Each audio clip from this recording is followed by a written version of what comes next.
Hey everybody, we're back. Hello. And we're black. Ugh. Yes, I'm Carl Gilliard, and this is the lovely, I'm Latonya. much better half, Latonya Gilliard. How you been? I'm great. How are you? I'm good. Did I know you? I think you do. I just saw you last You week. see me every day. Every day. We are back. Season 2.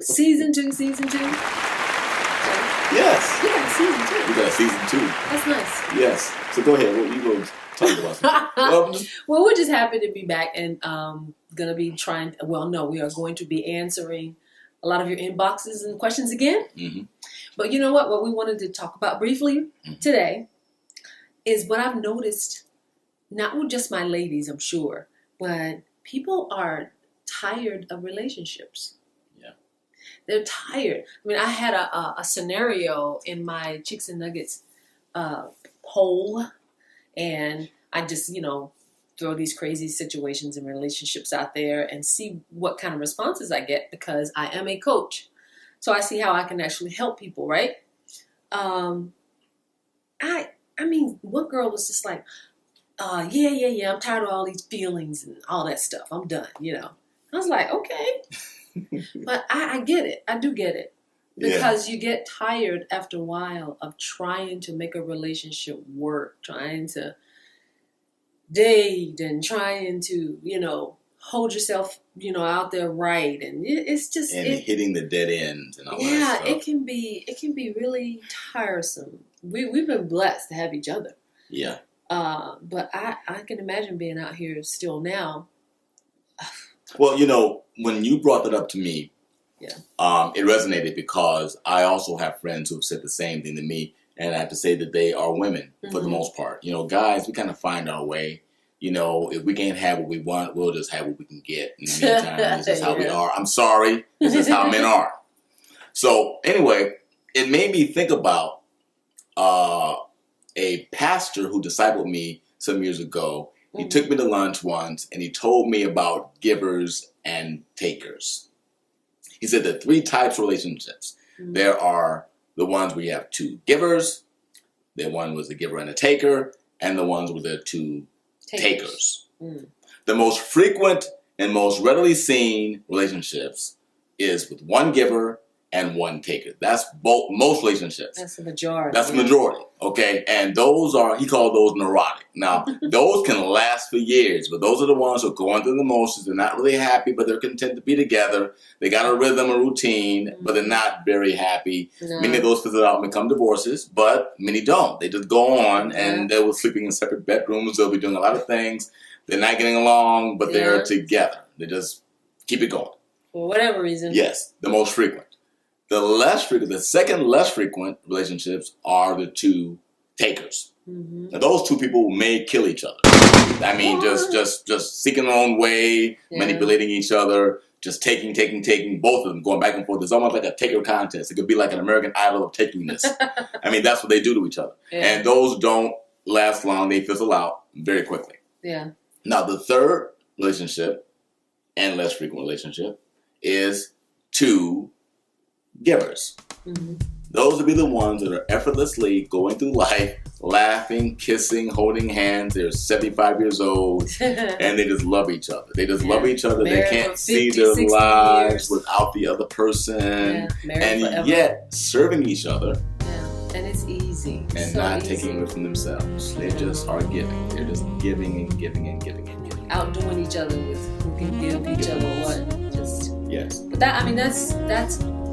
And that's a godly model too, by the way. It is, but I mean, that's so rare because most people see themselves as givers, but they're not.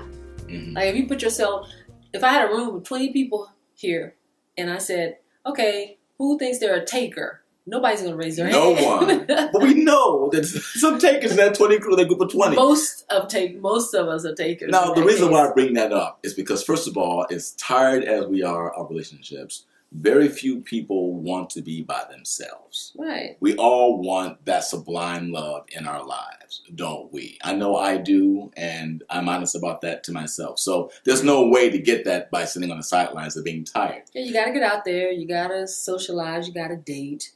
But it's possible.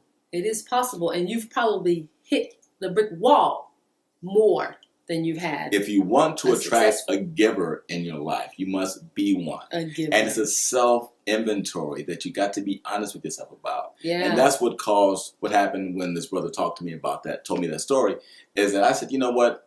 I know that I am a giver. I feel that I've always given to the people I've been with. And I think that when I look at the evidence of these people's lives I've been involved, I can see the impact that I've had on them.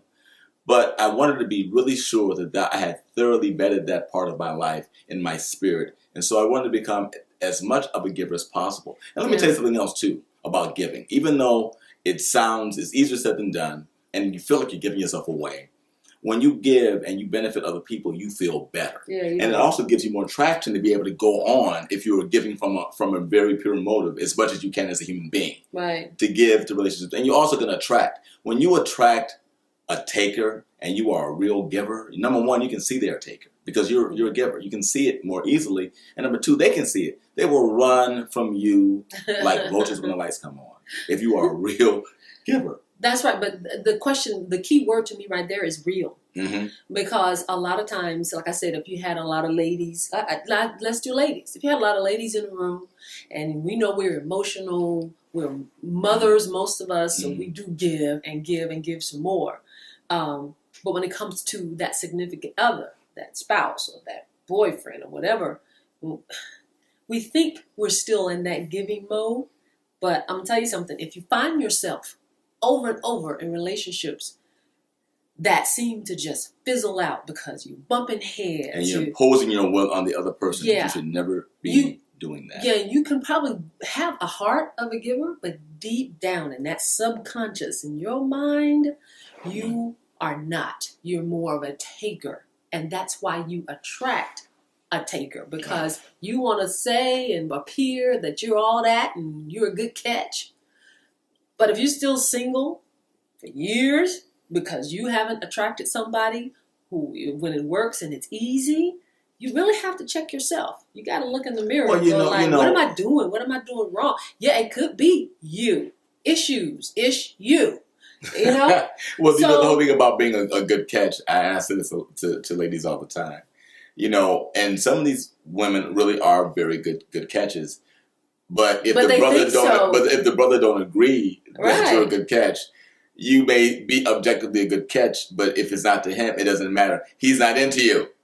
He's just not into you. That's gonna be our next movie, by the way. Yeah, that we're gonna in our live conversation. Which, by the way, let's talk about Jerry Maguire. Yeah. Jerry Maguire, movie night. You guys got to come out to the Alpha House. Woo, Black and Gold. I got on Black and Gold. And I bet you couldn't guess what fraternity I belong to. Just guess. Yeah, it's at the Alpha House. But what we're going to do is it's movie night. Guess. It's movie night, and we are going to enjoy watching Jerry Maguire. Yeah, I know some of the people may show up that like to talk back to the screen. I know that. Right. But that's what it's for. We're going to have fun. We're going to talk about it afterward. We're going to have candy and popcorn and all that stuff. And it's not going to be heavy. No. We just want to have fun. Because the movie is a fun movie. And after I had that talk about givers and takers, and another really good friend of mine pointed out some things in me as a man about the way I choose the women that I was choosing. Jerry Maguire just came and lit up like a Christmas tree. Even though I've been watching that movie forever. Yeah. So be there this next Friday. I'll have the date, 3712 West 54th. If you're single, come out. If you're married, come out. Yeah, if you're married, come out. But mostly if you're single. Because you might meet somebody else there. Well, and if you're a man especially, I think that women get a lot of it. Because my wife showed her the movie, then she saw some things in it for women. But for me, really cool. If you get this movie, brothers, and you want to get married, you will never choose wrongly again. And you won't waste anybody's time. Yeah. And a lot of us ladies, we're like the lady in the movie. Michelle what's her name? Renee. Yes. She's good, but I'm not going to give it all away. Yes, and Cuba and Regina King. I mean, they are funny. So anyway, so you may have seen the film before. I've seen this film forever, but the stuff we're going to share very briefly. Yeah. Is going to turn a light on for at least a few of you. Yeah, it's going to be most of you talking, not us. I ain't got nothing to say. Not us this time. It's going to be you talking, and y'all are going to be discussing and throwing popcorn at somebody. And iced tea and chitlins. If you guys want to bring some chitlins to this thing, let me know. Okay. Oh, stop. Check out the date. All Right. right. It's going across the bottom of the screen and all that good stuff. Show up. You will be glad you did. We're going to have some fun. And thank you. We are back. Welcome back. Remember Horseshack? Yeah, yes, I do. Okay, so anyway, we're out. Thank you. Thank you for watching another conversation with Carl and Latonya. And as you have already guessed, I'm Carl Gilliard, and this is... I am Latonya Gilliard. Peace. Bye. Do things.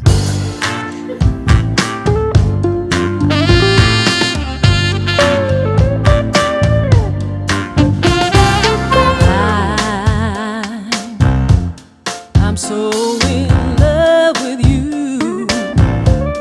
Whatever you want to do is alright with me. 'Cause you make me feel so brand new, and I want to spend my whole life with you. Let me say since, baby, since we've been together.